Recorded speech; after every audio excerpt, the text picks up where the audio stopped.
Alright, hello everyone. Welcome back to my channel. Today we are going to be talking about the 14 books that I read this winter. I realized that it's been a while since I've done like a reading wrap up or talked about the books I've read. I'm going to combine the months of December, January, and February and put them into one reading wrap up and just label it winter, because that's what I consider winter personally. I didn't read that many books, but that's okay. We're just gonna dive in and talk about some of these books. So the first book that I read in December, well, actually, I think I started it in November, but I didn't finish it until December. Took me a long time to read, was Heir of Fire by Sarah J. Maas.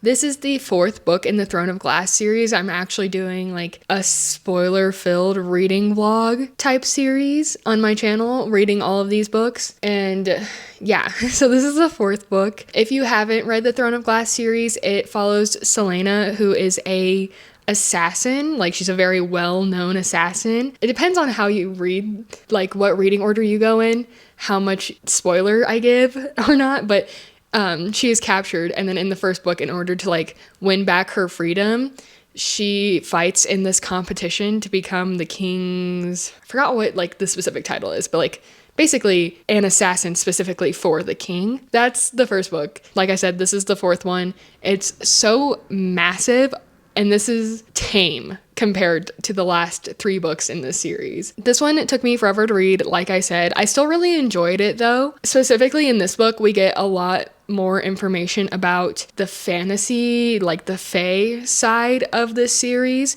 and I really liked learning about that and learning about the fae history. This book did switch between a whole bunch of point of views though, and I think that really, I don't want to say bugged me, but there were a lot of point of views where I just didn't care for.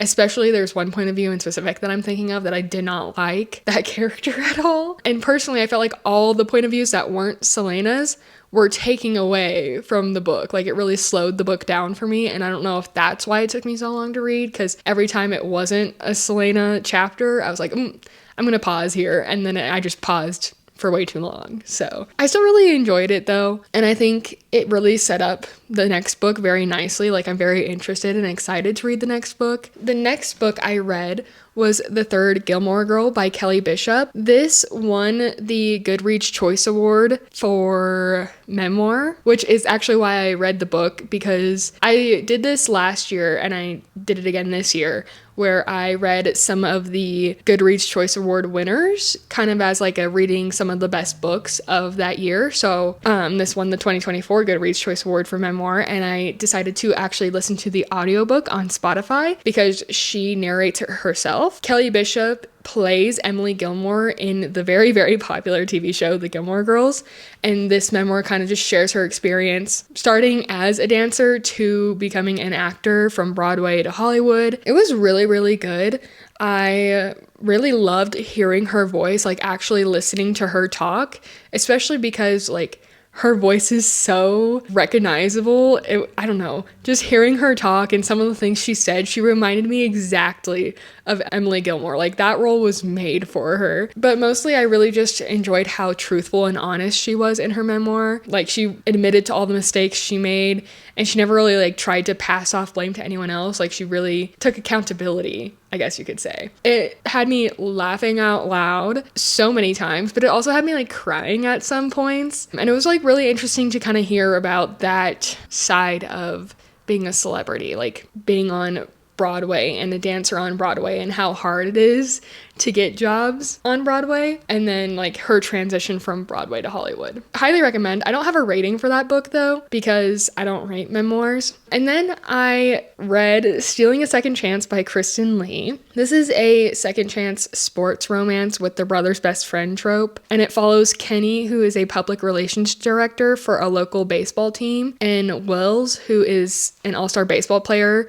who played in the major leagues, but he got an injury, so as he's recovering, he was playing for the local baseball team that Kenny is the PR director for, and they actually had a relationship in the past, and so him being on that team obviously brings up some past traumas. Unfortunately, I did DNF this book. I'm not sure what percentage I stopped at, but I had to DNF. I wasn't enjoying it at all. I felt like the male main character, the MMC, was way too pushy and like refused to give the female main character any space. Like, he was always up in her business, even when she like expressed that she didn't want anything to do with him. So yeah, there was nothing that really kept me interested in this book. Like, even the romance itself, the couple got together within the first 50 pages. So I was like, what are we here for? Why is there the rest of the book if they're going to be together this early? You know what I mean? So yeah, I had to DNF, unfortunately, and I'm probably not going to continue that series. It was my second DNF of all of 2024. Then I read a sports romance that I actually really, really liked, which was The Deal by Elle Kennedy. I gave this a 4 stars. This follows Garrett Graham, who is the captain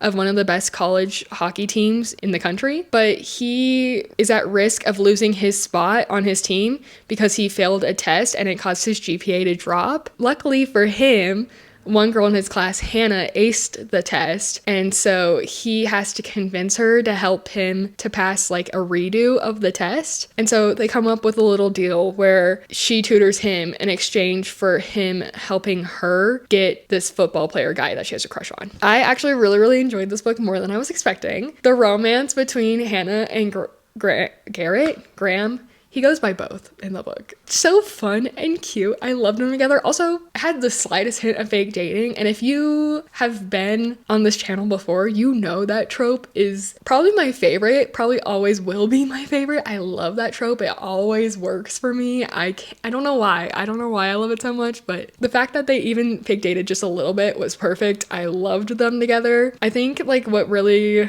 stopped me from like giving this book a 5 stars is that there was some like cringy moments, but that's to be expected. I still really enjoyed it. Something about Elle Kennedy's writing, like, I ate it right up. The next book I read in December was The Ministry of Time by Callian Bradley. This is a sci-fi book that is set in the near future where our unnamed main character is tasked with helping expats, which are people who are taken out of the past right before they're about to die and brought to the future. So she's tasked with helping these people acclimate to modern life to see if time travel is actually a sustainable thing. This book won the Goodreads Choice Award in the science fiction category. I think I was expecting to enjoy it quite a bit because I had heard so many great things about it, and I really, really actually loved like the first couple chapters of this book. I was like, this is a 5 star. This has to be, because the writing was just so well done and the main character is hilarious. Like, I loved her sense of humor. I loved the narration style. I think pretty quickly though, I noticed that I felt too dumb to read this book. Like, there were so many times where I was like, I feel like the author's trying to infer something and I'm just not understanding. Despite that, I still really enjoyed the book. I think the ending was probably where I struggled the most. I was totally confused, still am confused about what happened in the last 2 chapters of this book, unfortunately. So that's what brought it down to a 4 star for me.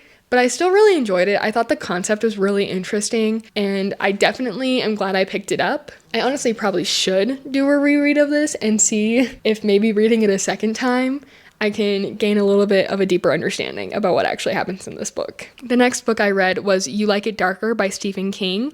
This is a collection of horror short stories by the famous horror novelist Stephen King. The longest story was Rattlesnake, which is a sequel to the novel Cujo, but basically all these stories are like supposed to dive into the more deeper and dark sides of humanity. I don't quite understand the concept, to be honest. This book won the 2024 Goodreads Choice Award in the horror category, and I personally thought it was a major letdown. I feel so bad saying that, but I was really, really excited to actually read my first Stephen King book. I hadn't read from him before, but you know, he's Stephen King. Everyone knows him. Everyone loves him. So I was really, really excited. And I quickly realized that I was actually so bored reading this book. Most of the short stories did not feel scary to me at all. I was really nervous because I was going into my first horror book ever, and I was not scared. I didn't feel any horror at anything. The only one that really got to me at all was Rattlesnakes, because I'm terrified of snakes and snakes are a big element in that story, but I wasn't really impressed with his writing at all. So it was pretty disappointing. I think my biggest thing with it was that I didn't feel scared at all.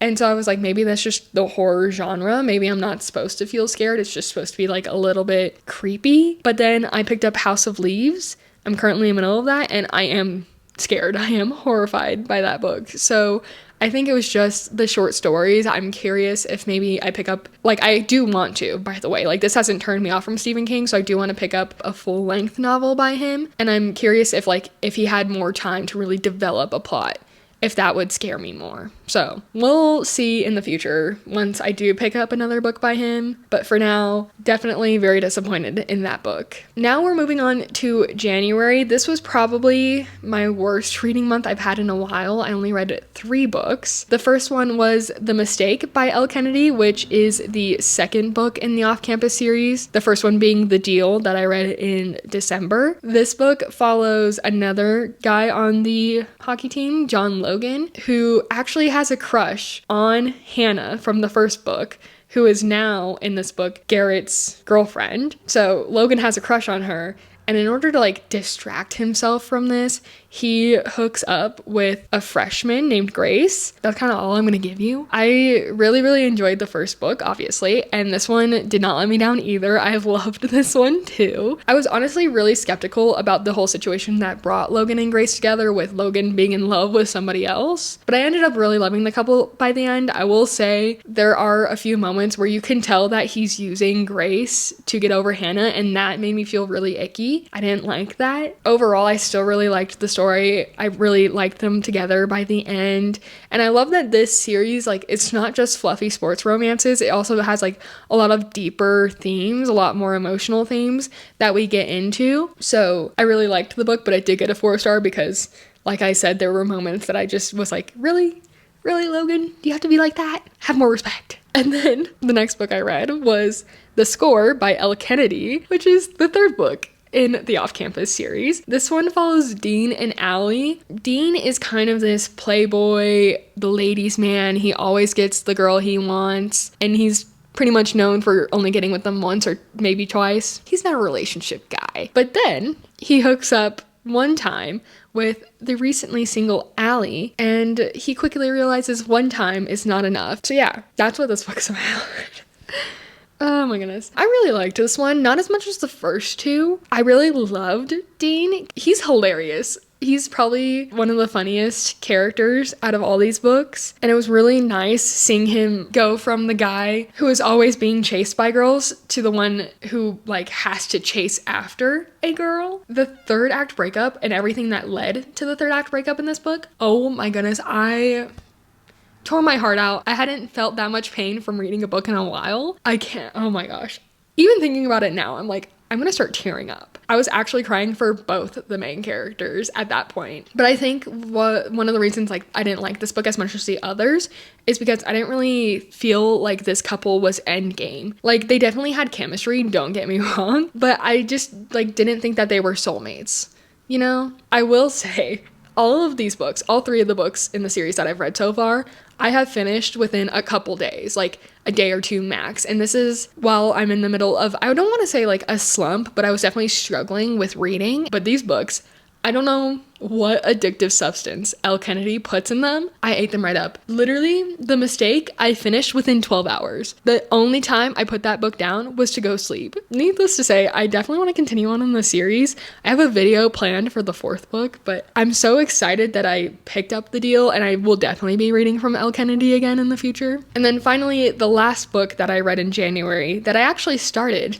in December was How to End a Love Story by Yulin Kwang. This won the Goodreads Choice Award for debut novel, and this book follows Helen, who is a best-selling author, and she moves to LA because her book is getting turned into a TV show, and she's going to be helping out with writing the script. But once she gets there, she realizes that one of the people in the writer's room is Grant, who she has a very traumatic history with. They both knew each other in high school, and so it's making it very hard for her to work on this project together with him. I had really, really high hopes going into this book, especially because the writer, Yulin Kwang, is the person who is adapting People We Meet on Vacation to be a TV show. Unfortunately, I felt like the romance really fell flat for me. Everything else besides the romance I really, really liked though. Like the setting of being in a writer's room and what it takes to create a TV show, all the behind the scenes stuff Loved that. It was super interesting, and you could tell that Yulin Kwang was very like knowledgeable about that subject, and that really came through. And there was a lot of themes of grief and being the child of immigrants that I really enjoyed reading about, but I felt like there was no chemistry between the two main characters. And it's really unfortunate considering that this book is a romance book, that the romance like just did not work for me.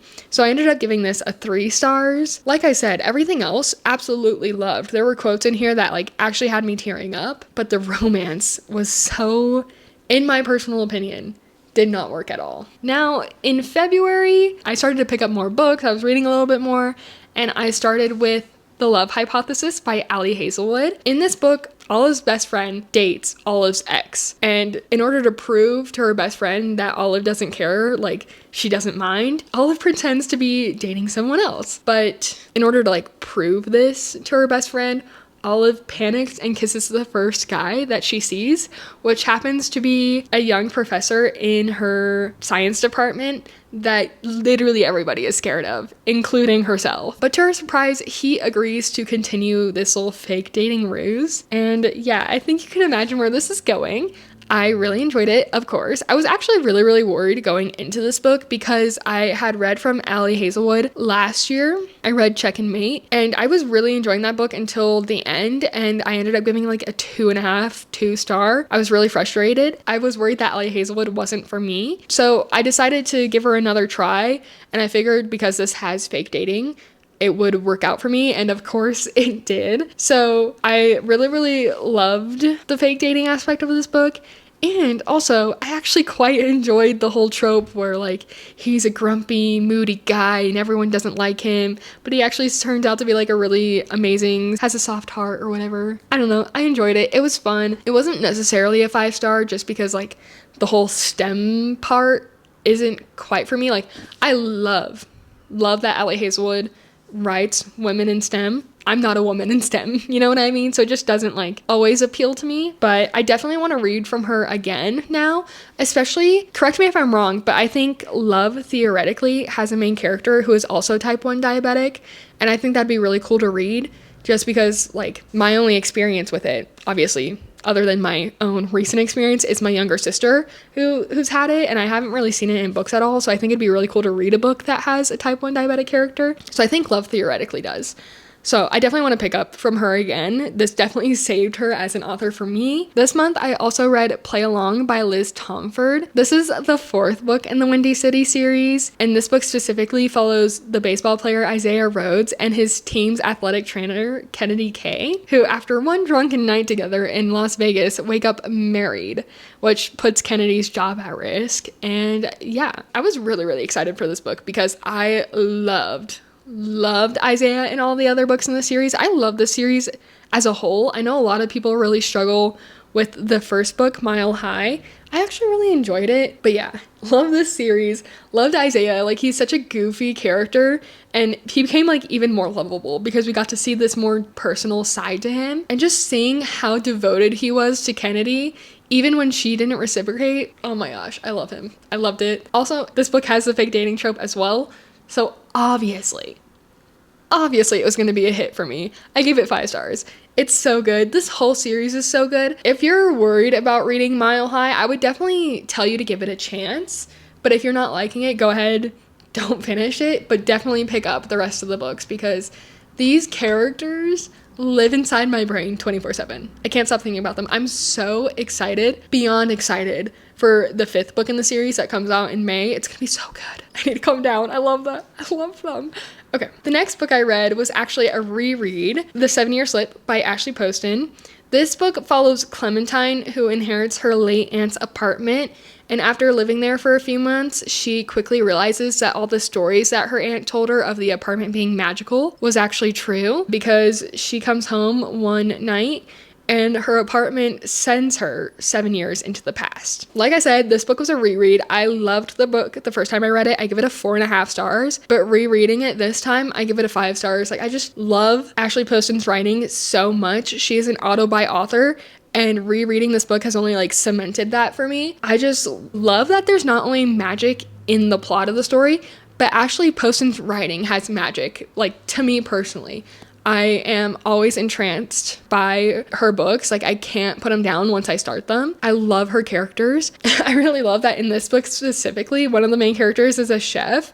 So we get so many descriptions and metaphors that are all food related, and it just fits. Everything fits so well in her books. This book also had so many references to the Dead Romantics, which I actually read after reading this book last year, even though it was published first. So seeing all the references in here, I was like in love, made me want to read the Dead Romantics again. I cannot gush about Ashley Poston enough. I don't know how many times on this channel I've gone on long rants about her. I'm so excited for her new book that comes out in June because I already know it's probably going to be like a 4 stars or higher. Absolutely love all her books. The next book I read in February was Part of Your World by Abby Jimenez. This book is about Alexis, who comes from a very prestigious family full of surgeons, and it is time for her to kind of follow in those footsteps. But after a one-night stand with Daniel, who is a very small town guy who comes from nothing, she starts to realize that maybe continuing her family's legacy is not something that she actually wants. I really, really wanted to like this book. I've heard nothing but great things about Abby Jimenez, but I had to DNF this book after reading over half of it. I got to 57% and I had to DNF because I felt very, very icky about the whole situation where Alexis refused to show off or tell anyone about her relationship with Daniel simply because he comes from a different world than hers. Like, she comes from a very preppy, prestigious lifestyle and he is from the exact opposite. And I understand that that was like the whole point of the book, but it got to a point where I was just so angry at her because Daniel, textbook book boyfriend, he was amazing. He did everything to make her comfortable and to make her happy. And like, it just felt so wrong, the treatment he got. Like, I just don't think he deserved to be treated like that. I didn't feel good about it. I had to stop. It made me so irrationally angry more than once. So yeah, I'm so sad about it because so many people love Abby Jimenez, but it just didn't work out for me. I do want to try to read the next book in that series, Yours Truly. Try to give Abby Jimenez another try, but yeah, it was just a tough one for me. And then finally, the very last book I read in February and in the winter season was The God of the Woods by Liz Moore. This book won the Goodreads Choice Award in the mystery thriller category. This book is set in 1975 when Barbara Van Laar is not found in her bunk at summer camp, but she's not just any camper because her family owns that very summer camp. And this isn't the first time something like this has happened because almost 15 years earlier, Barbara's older brother disappears in a very similar manner. I listened to the audiobook of this book. I really wish I would have gotten the physical copy because this follows a lot of different point of views and it switches between timelines or time periods quite a bit. You're going back and forth a lot, and I think it would have been easier to follow along if I had the physical book, but I still enjoyed the book itself. There was a lot of twists and turns that I wasn't expecting, but I feel like overall not a lot happened. It was marketed as a thriller, and I would say it wasn't very thrilling at all. It's definitely a mystery, but there's no thriller. There's not much that happens. I think the book is a lot longer than it needs to be. Again, I was actually very interested in the whole mystery of it. Like, the premise hooked me. As soon as I read the synopsis, I knew I wanted to read that book. And what happened at the end, I was like shocked by, and it thought was a really good ending. I just think it took way too long to get there. So I ended up giving it a 4 stars. Looking back, it might be a little bit less. Overall, I think I had a pretty decent reading experience, I guess, in winter. I don't know, it was a weird season for me. A lot happened, a lot went down, but I had some really good books come out of it. I had a new series that I really loved, the Off-Campus series, obviously. Got to reread one of my favorites. And yeah, pretty happy about it. And I want to say that this next season, spring, I'm going to read a lot more. Yeah, that was my winter reading wrap up. Let me know down in the comments what books you read this winter. If you read any of the Goodreads Choice Award winners, let me know what you felt, how you felt about them. I did a whole video on it. Let me know what was your favorite book that you read this winter, and I will see y'all in the next video. Bye!